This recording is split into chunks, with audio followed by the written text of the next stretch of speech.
Hello, everyone, and welcome to another Tuesday evening here together with us. And we're going to carry on with the same stuff as we were doing last week, ruin as an opportunity to raise ourselves, to correct ourselves. So today we're going to carry on from number 6. If you're new to the channel, you can pay a visit to www.kabbalah.info and check out what the wisdom of Kabbalah is all about. And if you're interested, and if you'd like to take a course, there's the KabU Academy there, and you can join a course there and join actually like-minded people from all around the world as well. All right. So these articles we're doing are from the morning lesson for those who know B'nai Baruch, and so you might not be familiar to them if you're new to the website or to the YouTube channel rather. And if you're interested though, you can always join us at Kabbalah.info. Right, then we'll just get smashing straight away. If you have any questions, shoot them through. We'll do our best to find answers together from the excerpts. So we're going to carry on with where we left off, which was item number 6. All right, so let's take a look. Item number 6, this is from Shamati, article number 81. Concerning raising man. Man means a prayer. So concerning the topic of raising a prayer. It's known that because of the breaking, sparks of holiness fell into Biyah, which is B'riya Yitzra and Asiyah. But there in Biyah, they cannot be corrected. Therefore, they must be raised to Atzlut. All right, so this is like a little bit of a technical sentence. What do we do with our uncorrected vessels? Well, we have to raise them to Atzlut. And what does Atzlut mean? Well, that's like an intention to bestow, and that's it.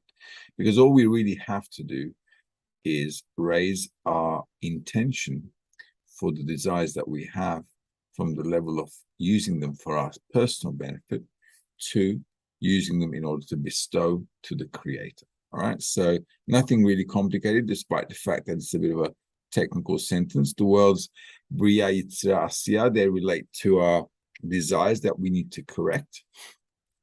When we talk about the worlds in the wisdom of Kabbalah, we're obviously not talking about planets and all kinds of galaxies or whatever. We're talking about our desires, which are at a certain level of coarseness, which what we need to do is to transform them with an intention to bestow, so that we can use all those desires actually for fulfillment, but with an intention which is clothed upon them in order to bestow. All right, and that's what raising them to the world of Atzlut means.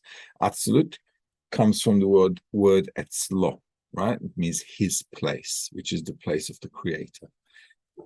So all we have to do really is just correct our intention, raise it to the same level as the Creator, which is an intention to bestow, and that's called the world of Atzilut. And then that's it, we're done.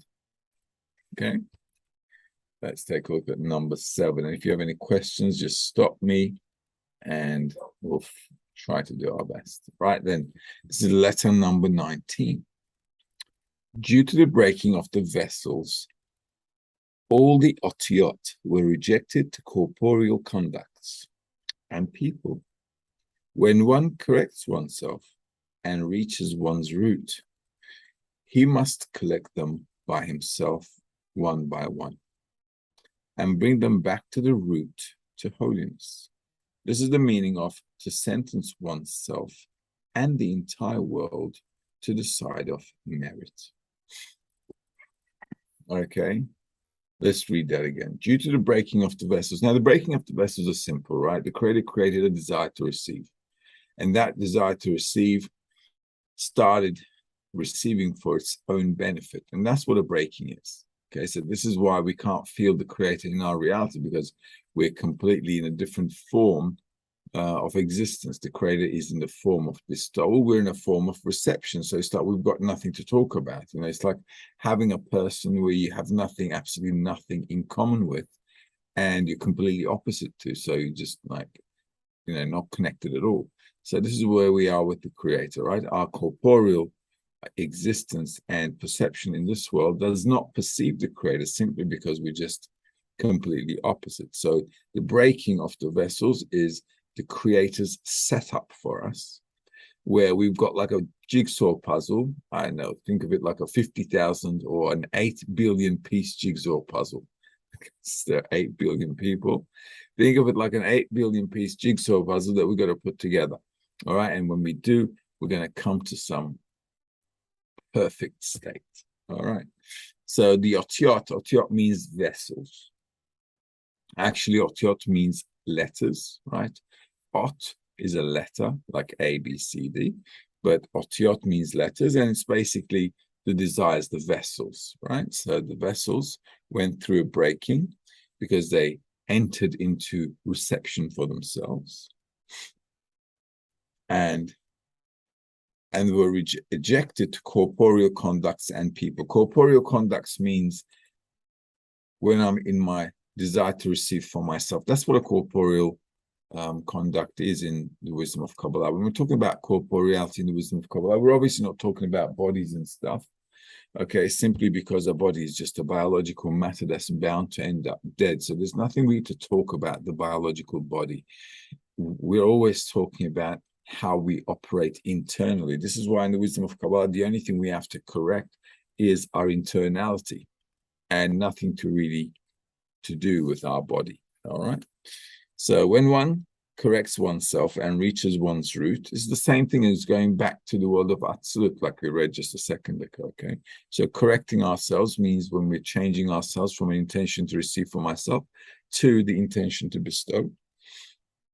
And when we reach our root, which is the creator as well, actually, he must collect them by himself one by one and bring them back to the root, to holiness. So what we have to do during our study is to actually ensure that we're like gathering all those vessels that we have, and all of those vessels, we have to bring them back into correction. We have to take them back into holiness. All right, so that's really important for us to understand that all of us need to correct those vessels that are inside of us. Okay. And we have to bring them to holiness, which is the world of Atzilut, or which is the intention to bestow, or the creator. It's the same thing. This is the meaning of this is the meaning of to sentence oneself and the entire world to the side of merit. So the more I correct myself, and what am I doing? I'm actually getting rid of all the evil inside of me. I'm actually turning every self-reception into bestowal, love of others. So I'm correcting myself, and as I correct myself, I'm actually tilting the world also to the side of good. Okay, and if we were all to do that, the world would just be a great place very, very quickly, because we'd immediately just, take one little tilt towards the good side, and everyone would be like, oh my God, the world is such a great place. Okay, so if a person does that also, the person is pretty good in terms of understanding reality, understanding himself, herself, where his or herself is in reality, and how we can manage our lives actually, right? So the reason we have a lot of problems being unable to manage our life is simply because we don't really know what to do with ourselves. So our life is a big mess. We don't know what to do with ourselves. We don't really have a purpose in life, if you think about it, right? We're just born, we're living it out and trying to make the best of it. But if you think about it, what's the purpose of it all? So not a lot of thought behind that. And so for us, we think, making the best out of life is the meaning of life. Okay. And then what can you do? Even if you got everything right in your life, you're still going to end up dead. All right. And that's just how it is. So in order for us to elevate ourselves to a higher level of consciousness, we have to go through this internal change so that we don't have to go through these dramas all the time, over and over and over again. Okay. So we're on number 8, right? Well, we've got a question, am I correct? So let's take a look. So Ingrid's got a question. Hello, how does one express one's love in Kabbalah to friends and protect oneself against evil eye? Well, look, there's no specific way in kind of expressing your love, right? You just have to do it the way you would. And the reason why it's like that is because everybody is unique. And so you're Ingrid and you're very unique. There's no two Ingrids on the planet. Well, not like you anyway. all right? So there's only one of you, and the way you can express yourself is very unique to you. And we all have that uniqueness, and everybody has to kind of clothe the love of others towards the friends in their own unique way. Obviously, understanding what somebody else needs is very important, because what does it mean to express my love to somebody? Expression of love to somebody means to do something good for them, but I really have to know what the other person's good is, or what the other person needs, right? So for example, if my friends like chocolate, it's really not very good if I'm taking pickles to them. All right, so it's just going to be like, wait, I'm trying to do you guys good, but hey, we don't like pickles, we like chocolate. So there's a bit of a drama there, okay? So what I have to do is, first of all, I have to know what doing good is. I have to understand and feel the other person, like in my vessels as a part of me, so I can feel what they lack. And then according to that lack, I can express my love. Now, if we're not in spirituality, though, what are we going to do if we can't feel anybody? Well, what we can do is this. We have a common goal, right? We're all studying the wisdom of Kabbalah to attain this high level of consciousness, or to attain the creator, or to attain this attribute called bestowal, which will elevate us to a higher level of consciousness. So if we're trying to attain that, and if everybody's goal is that, otherwise what would they be doing here anyway, right? Then what we have to do is help the friends to be strong on the path, to be, to support them on the path, to give them strength, to think about them, to pray for them, so that we're all connected and moving in that direction. That is what it means to be good. So if you express yourself in every way that shows them that you support them, you want to help them to achieve the goal, that's all good and great, okay? How do you protect yourself against evil eye? The best way to do that is not to think about yourself and to think of others, okay? That's the best way you're going to do it. Evil eye is when people have a bad thought about you, and the more you're concerned about yourself, you kind of like draw that onto you, okay? Because we're like a vessel, right? So the world is full of thoughts and desires, and if people are directing bad thoughts, bad desires towards me, and I'm like thinking about myself, okay, or I'm in my pride or whatever, then I'm actually pulling that towards myself, aren't I? Because I'm like, think of your vessel like a whirlpool, all right? It sucks all the water. Think of it like a bathtub full of water, right? And then you unplug it, and then that whirlpool is like going and draining all the water. That's how our desire to receive is. Like, it just wants to suck everything in, okay? So if I kind of like step out of that, and I'm constantly working towards others, then whatever is coming my way, I'm kind of like protected towards it. It's kind of like shielding me out. So the best way to do that is to actually help others on the path move forward. That way you can stop thinking about yourself. And any thought where you actually, well, let's say a state, right? Any state where I'm not thinking about myself won't attract those things. It'll just nullify them, okay? Because I'm not thinking about myself. If I don't think about myself, it is as if I don't exist. All right, think of it that way. It is as if I don't exist. Okay, so we're on number 8. Let's do number 8. This is from Rabash, the governance of peace. Man can toil and labor if no correction results from it. But for a small thing, which does not require much effort, if it is on the path of correction, there is no strength, since the corruptions come from the breaking of the vessels of the sin of the tree of knowledge.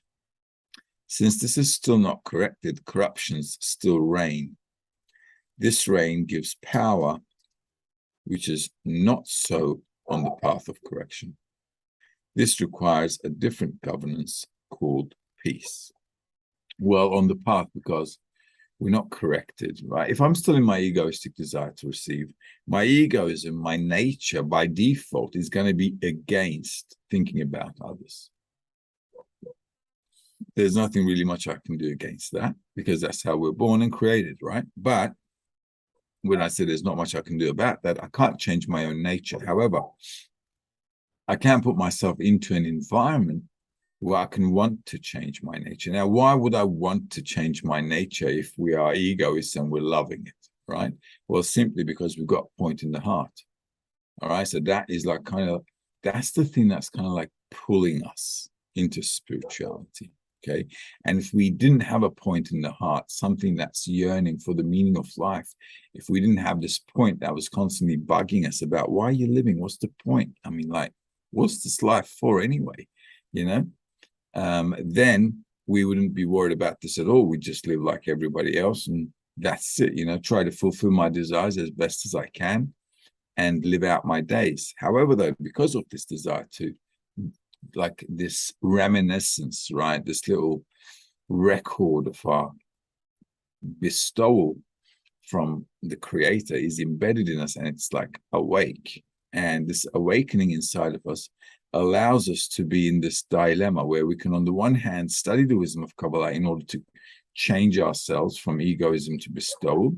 And on the other hand, we've still got our egoistic nature wanting to defy that. So we're in this conflict.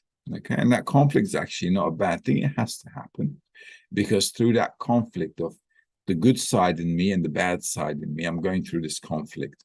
And as I go through this conflict, and what really happens is I begin to discern what really is good and what really is bad. So going through a lot of things in life, a lot of ups and downs, a lot of turmoil is actually, even though it doesn't look like it, is very good for our benefit. Okay, otherwise, we'd never discern what really good and bad is. So we have to go through all kinds of emotional ups and downs, a lot of misunderstandings, confusion, big messes, really big messes. And all of that is fine. All that is fine because it just brings us to a learning process. Okay. So what do we have to do? We have to bring it to peace. We have to actually reconcile the good and the bad in us, basically. Okay. So on the one hand, we want to get to the goal. On the other hand, there is something in me against the goal. And if I bring them together, I can bring them to peace. I cannot nullify one or the other. It's not going to work out. The only thing I can do, what our real work is, when we bring those two opposite ends together, reconcile them, and then move forward. So that reconciliation is understanding that I need to be above my will to receive, okay, the evil inside of me, the bad side of me, and to get above that and clothe it with the good side. And that's it. And that's called peace. Peace in Hebrew is shalom, comes from the word shlemut, means like perfection or wholeness. All right. So peace is actually a state where we're in wholeness with both our inclinations. All right. Okie dokie. Let's carry on with item number 9.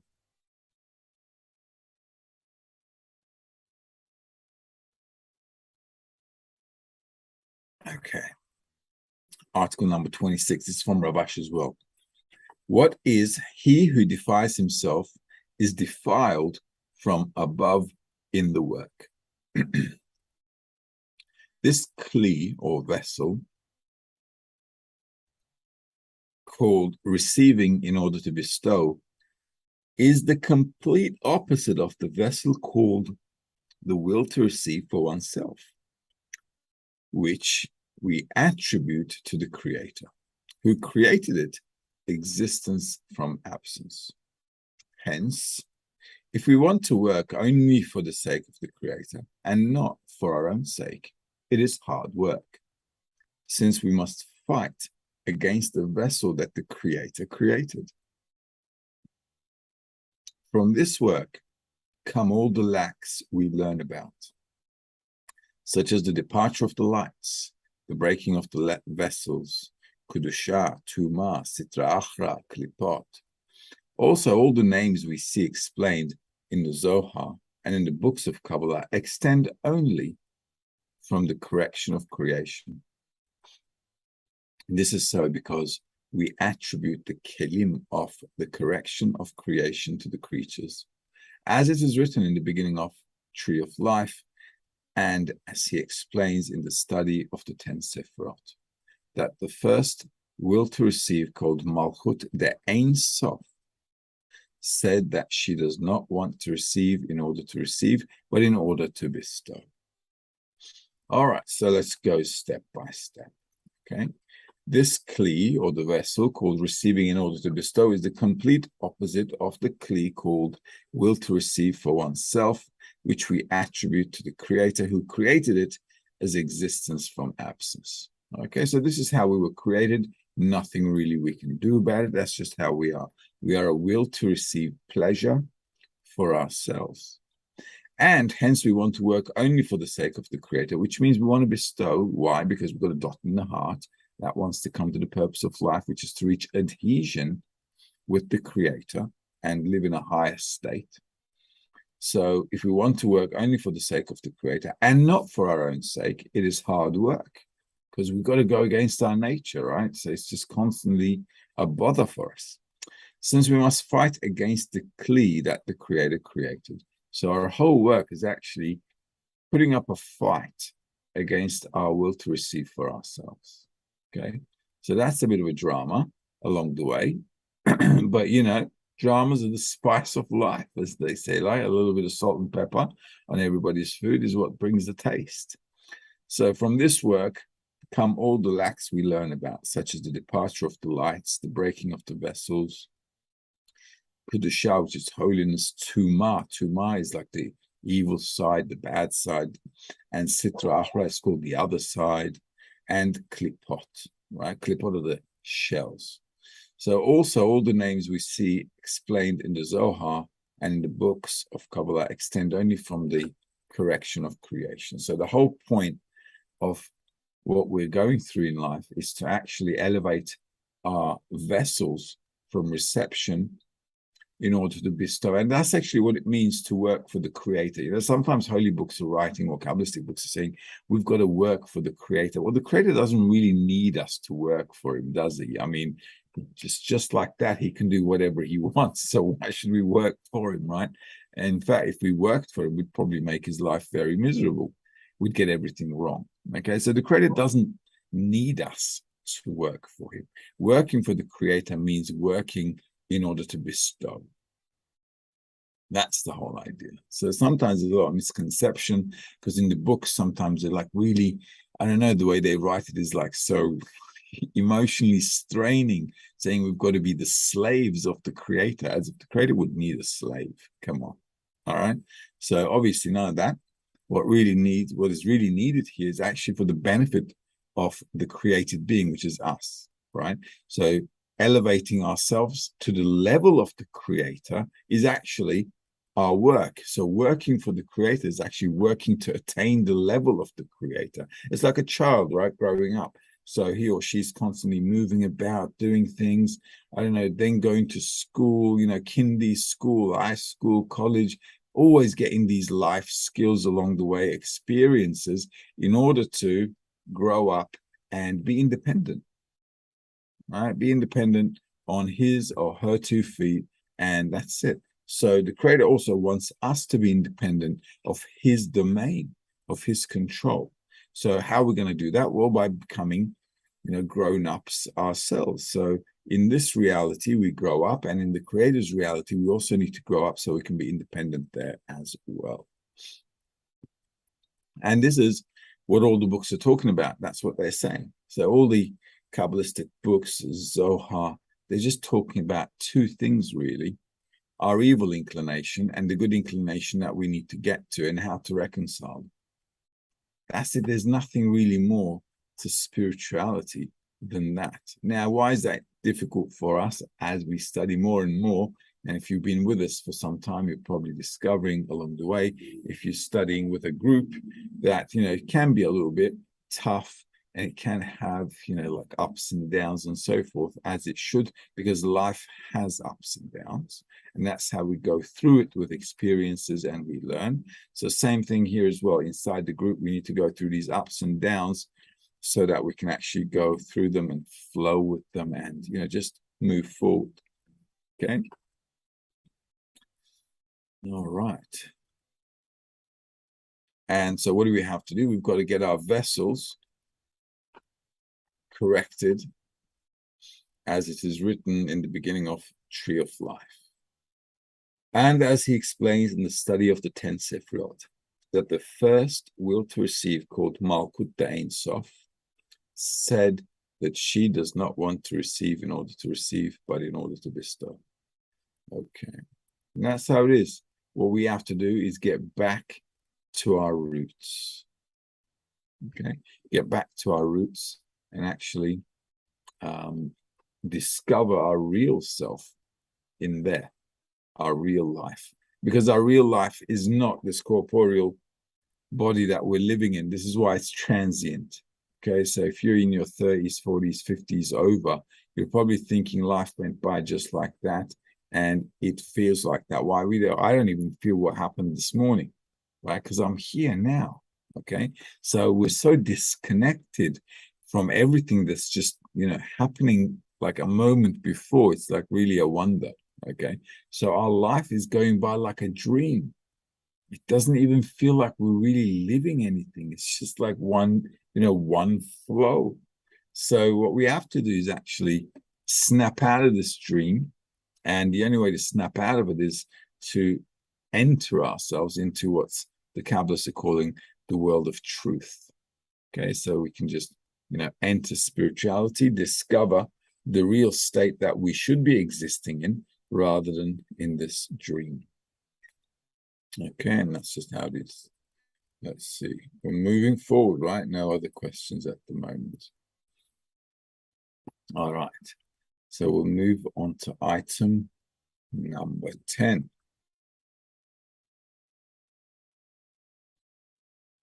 Okay. Rabash, this is Rabash's article number 2 from 1991. What is return, O Israel, unto the Lord, you whoop your God in the work. Okay, so what does that mean? So as you can see, the headings are sounding like quite religious. Okay, and so Rabash just wants to explain to us, look, the text is written as such, but what's behind it is how we can all elevate ourselves to a higher state. Okay, so let's see what he's talking about here. So he writes, the essence of man is the heart. The heart is the vessel that receives the holiness from above. It is, as we learn about the breaking of the vessels, that if the vessel is broken, everything you put in it will spill out. Likewise, if the heart is broken, meaning the will to receive controls the heart, abundance cannot enter there, because everything that the will to receive receives will go to the shells, to the klipot. This is called the breaking of the heart. Hence, a person prays to the Creator and says, you must help me because I'm worse than everyone, since I feel that the will to receive controls my heart. And this is why nothing of holiness can enter my heart. I want no luxuries, only to be able to do something for the sake of the Creator. And I'm utterly incapable of this, so only you can save me. By this, we should interpret what is written. The Lord is near to the brokenhearted, that is, those who ask the Creator to help them, so their heart will not be broken and will be whole. All right, so that's how it is. Let's go over that again. The essence of man is the heart, right? The heart, obviously, we're not talking about a physical organ here. Heart means the will to receive, and that's how the Creator created us. The heart is the vessel that receives the holiness from above. It is, as we learn about the breaking of the vessels, that if the kli is broken, everything you put in it will spill out. Likewise, if the heart is broken, meaning the will to receive controls the heart, the will to receive for myself, that is, right? The intention is for myself. So if my heart, which is all my desires, are working, or part of my desires are working, in order to receive for myself, it's called I've got a broken heart. Then abundance cannot enter there, because everything that the will to receive receives will go to the shells, the evil inclination, into my ego, that is. This is called the breaking of the heart. Hence, a person prays to the Creator and says, "You must help me because I'm worse than everyone, since I feel that the will to receive controls my heart. And this is why nothing of holiness can enter my heart." Now, this is really important because we need to get to a state where the person feels that his or her heart is broken. It means that I have to discover that my totality, that everything about me is bad.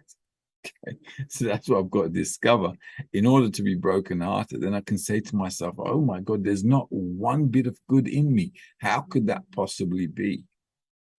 Okay. Well, if a person comes to that, and this is how it should be in the first place. All right. Sometimes when we come to the wisdom of Kabbalah, when we look at ourselves, we say, hey, I'm not such a bad guy after all. I'm all right. Okay. I mean, I don't go out and do anything bad, but this is because we're a bit naive and we're just like little children, right? We haven't seen we haven't even, touched the surface, let alone scratch it a little bit to see what really, what bad or evil lies underneath the surface. So as we study the wisdom of Kabbalah, we begin to discover how we want to use everyone, want to use and abuse everyone. And that's just how our nature is. It is abusive. And this is why we use everyone for our purposes in life. Okay, whatever I want to get, I use people for it. And just complete disregard for everyone. So when a person's first come to the wisdom of Kabbalah and starting to study, he or she doesn't see these things. Only when you start to integrate into the group and you start working with the others, then you begin to think to myself, oh my God, I want to use these people. Okay. Or you feel that you're not really connected with them and you don't, you're just like against them altogether. So this concept really can happen if a person's actively working all the time, because then the work, the study, spirituality, then can start to show me the truth. This is why the wisdom of Kabbalah is called the wisdom of truth. It should show me the truth. Now, this is not a wisdom to make you feel good. All right, you do feel good initially because you come and you find answers to your questions and you think, oh my God, this is great. And then as you study, you begin to discover the truth, and it feels a little uncomfortable. And then that little uncomfortable situation can grow, okay, and turn into more and more discomfort. However, though, this discomfort allows you to really discover yourself, okay, which you won't get anywhere else, because everywhere else is dedicated at making you feel good. Okay, they want to make people feel good. However, though, that won't work. It won't work, because if you're looking for the truth, feeling good and chilling out is not going to bring you any results. Okay, it's just not going to happen. So what we want to see is actually situations where our nature is actually bad and we understand it's bad and we want to correct it. Okay, so this is how we can come to a point where it says, this is the broken heart. Okay, so I feel that I'm bad in my nature, that my nature is evil and it's got nothing good about it, but I don't want to remain that way. Okay, so with the brokenheartedness, we have an understanding that we don't want to be in that way. And so we can raise a prayer to the Creator. Okay, and a person really feels like he or she is the worst person in the world, because the things that come to your mind are just like, really, you can get some really bizarre ideas when you study with Kabbalah, and it could be really bad stuff. Okay, and this kind of stuff happens, and it's revealed in us. Why does that happen? Because it reveals to us, the study reveals to us the things that can come to our mind, meaning that we're really capable of doing bad things to others. Okay, even though I may not physically do it, the fact that it's in me and it comes to mind is already something horrific, because it's telling you that's your potential. You can do that. And that is you. Okay, so it doesn't really have to be expressed in physicality, like the people who, on the streets where they, I don't know, where they do bad things to each other, they rob each other or kill each other, whatever they're doing. It doesn't have to be that way. Just the fact that as we study, these things can come to mind is already like, oh my God, this is in me. It's like you can detect this virus in you, this little, mean cell roaming around your blood vessels. It's like that. So if you try to depict it to yourself, it's got these little bad cells running around in your body and, pushing you to think in that way. And as you discover them, and this is the beauty about it is it doesn't have to actually, it doesn't have to crystallize in physicality. Just the fact that you discover such a thing in you without actually doing anything physical about it is already a wonder. And as these things accumulate, then the broken heart then comes into that full state. Okay. And then you discover you're really worse than everybody else. And then what does he say? He says, I want no luxuries, only to be able to do something for the sake of the Creator.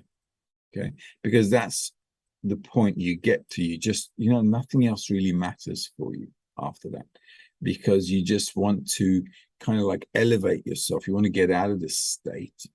And although it may be a little egoistic, but at the end of the day, what you're looking for is seeing the truth. And from that point of observation where you see the truth and you want to get out of that state. Okay, so it becomes, although we're still not in spirituality and it is egoistic, there's a understanding there. There's an understanding which kind of is like kind of pushing me that I need to get out of this egoism. So this is how this need actually develops in us.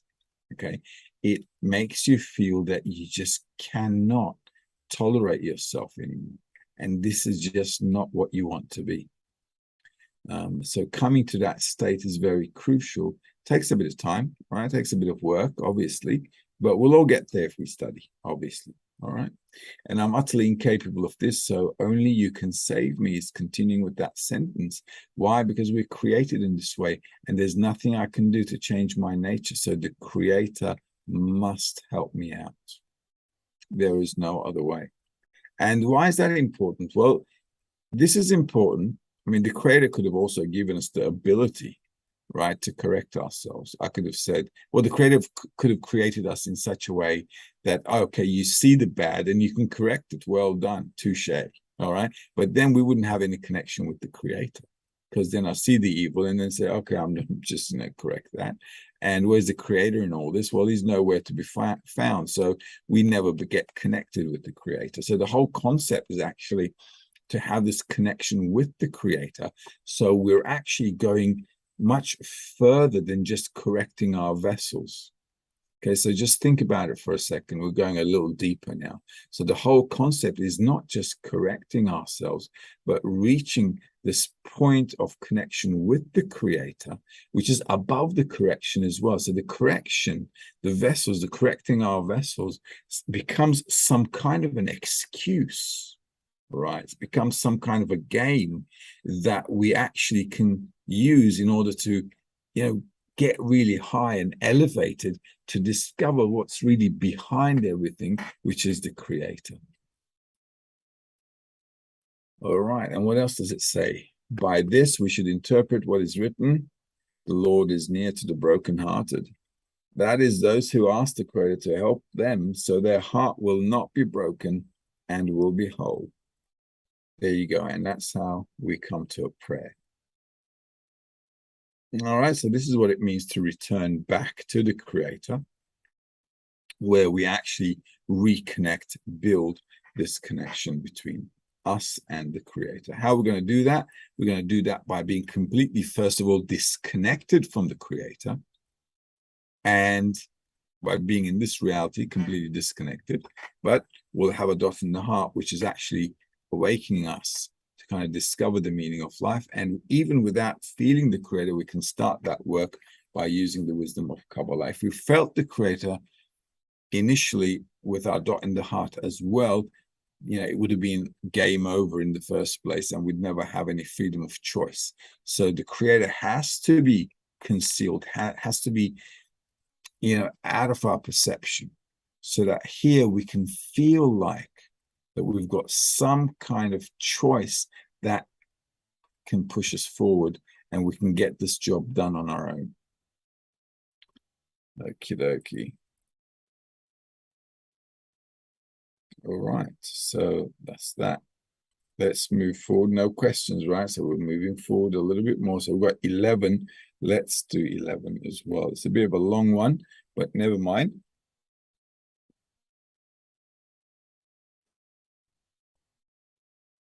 We can get it done.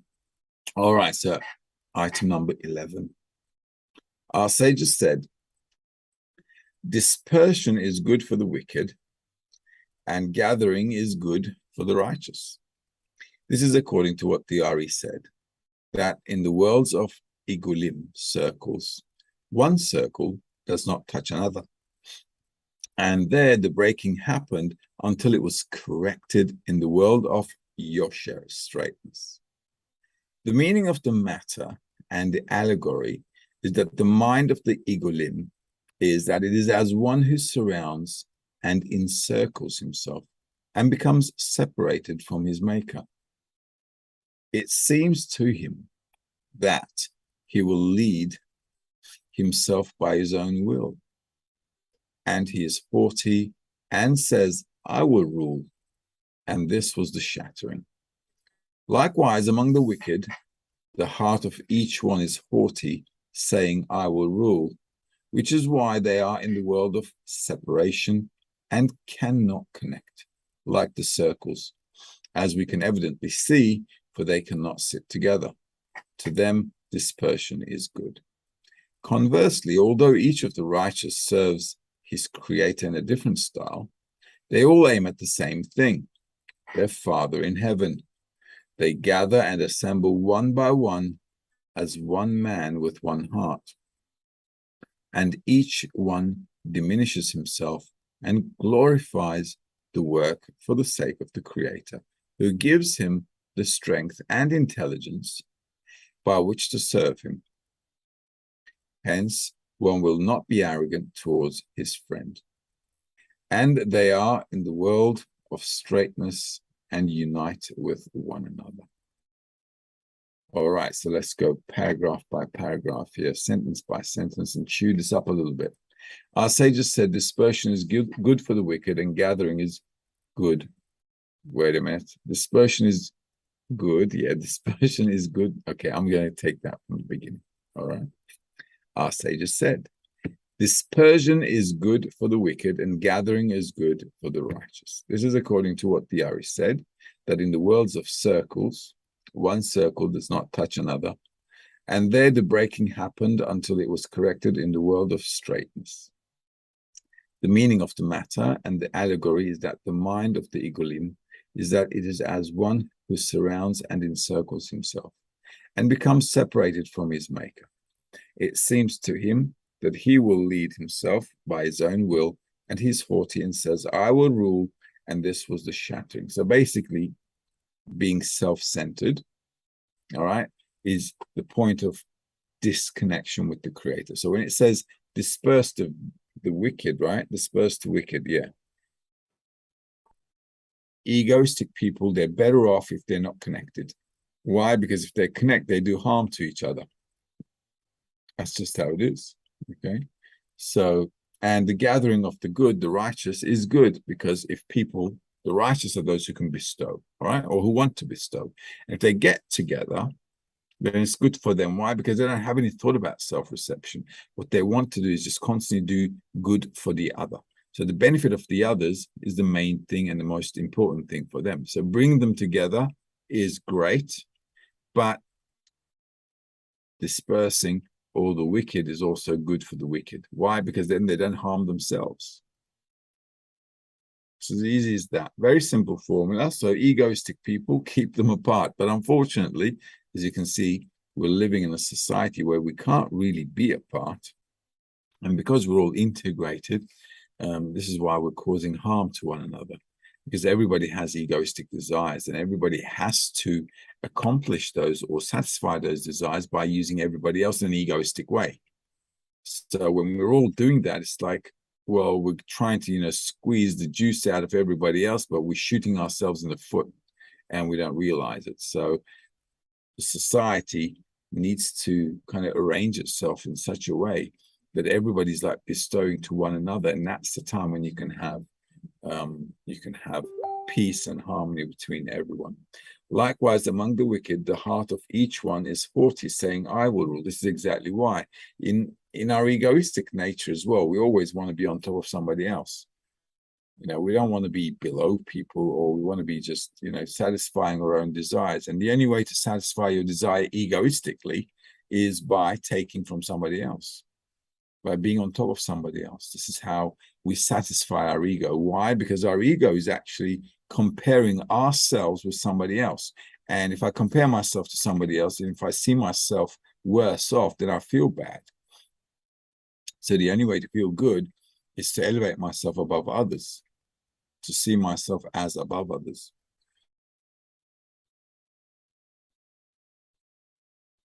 Conversely, although each of the righteous serves his creator in a different style, they all aim at the same thing, their Father in the heaven. This is also a nice, important sentence, because all of us are different. So all of us are very unique and different. And the way we bestow, the way we interact, everybody is unique. Okay, so this uniqueness also works in spirituality. So although we're all different, we can come to a point where we all act above those differences, and that action can be a unifying action if it's directed in one, towards one purpose. And that's why it's saying, if we all come together and we direct ourselves towards the Creator, which is bestowing to the Creator, then all of our differences actually becomes like an advantage for us, because it enriches the whole process. They gather and assemble one by one as one man with one heart, and each one diminishes himself and glorifies the work for the sake of the Creator. Now, diminishing myself means I'm diminishing my egoism.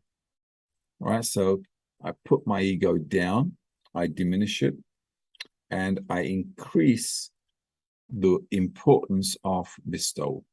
That's what it means to glorify for the sake of the Creator, who gives him the strength and intelligence by which to serve him. So then the person is actually elevated and is given the capacity to actually bestow and how to bestow. Hence, one will not be arrogant towards his friend, and they are in the world of straightness and unite with one another. Okay, so that's how we can be united. And if we don't diminish our egoism in the work as well, in our spiritual work, we can't really move forward.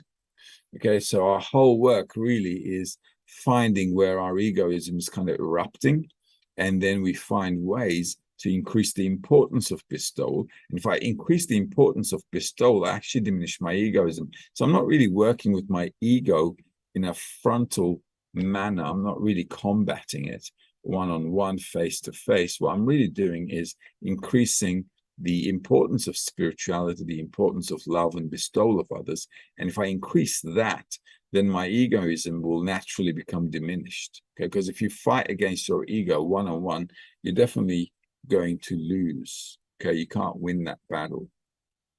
So what we need is the help of the environment to elevate the importance of love and bestowal, so that ego can remain below. All right, another question from Ingrid. Is everything inside me bad and good, or is good outside of me? Well, inside of us, we've yet to discover good. We don't have any good, Ingrid. All right, we can't have any good. Think about it. Because if our nature is egoism, we can't have anything good in us, because we'll use everything we have in an egoistic way. That's why we don't have anything good in us. And that's what we have to actually discover. So nobody in the world can be good as long as they're egoists. And this is how human nature is. Egoism means I give more importance to myself in comparison to others. So how can I ever do good to somebody else? I'm always going to think of my own benefit. Okay. So unfortunately, there's no good in us. It's not a bad thing at the moment. We're discovering that situation. Why isn't that such a bad thing? Because if I discover it, I can want to change it. A lot of people live their lives thinking they're, nice, good people. And that's fine. We should leave them as such. So the wisdom of Kabbalah is not for everyone. So the people on the outside should live their life and feel good in the way they live. But a student of Kabbalah needs to discover that, completely the whole of myself is just bad. Okay, it's just bad. But once I discover that, then I can have some kind of a relationship against myself. So until I discover that, I won't be able to relate to myself in a true way because I don't know the truth. The truth can only happen. I can only come to a true state where it says brokenhearted. I can really come to that state if I discover that, well, wait a minute, there's nothing good, and there cannot be anything good because my nature is egoistic. Okay, that's the whole thing. So at first, it's a little hard to get our heads around because we think there must be something good in me. Okay? But if you think about it conceptually, and a logic, with common sense, right? Common sense. If I'm egoistic, and if I'm always going to think about myself first, there cannot be anything good in me because human nature by default will always do what makes it feel good or what makes him or herself feel right. Okay, this is how I'm always going to behave. So even if I do all kinds of Samaritan stuff, it's not good because I'm actually doing it to make myself feel better. I feel good because I feel high in the eyes of others. So a lot of people do all this good stuff in the world, first of all, because they feel bad if they don't do it, because they look at other people and they feel bad. So they're just trying to compensate for that bad feeling. And the other thing is also looking, good in the eyes of others. That's also pretty cool, huh? I'm doing all kinds of stuff and I got a lot of pride and I can say, hey, I'm doing this and that. So all of that is like really self-centered stuff. So even the things that humanity considers as doing good to others is just all self-esteem, self-pride, unfortunately. Well, not unfortunately, it's just the way it is. So we just have to discover it and then fix it up. And once we fix it up, it becomes a leverage for us. As we discover them more and more, we use them as a leverage to elevate ourselves. So all of this thing is like a good setup done by the Creator. And only the students of, authentic Kabbalah can actually sit and discover these things, because this is how we work. This is why we're working inside a group. And as we work in the group, we're getting this feedback of what we are. So our study environment is literally reflecting to us what we are. All right, so yeah, we get to open up our eyes a little bit and our ears. We'll reveal ourselves and then we'll want to change. Okay, that's just the basic procedure. All right, so I hope you guys all had a good Tuesday evening. I had a great Tuesday evening. I always have a great Tuesday evening because we're going over these stuff and crunching them and chewing them. So it's all good. Hope you guys have a good evening or day wherever you are, and we'll meet up hopefully next week if there aren't any dramas along the way. All the best. Have a good one.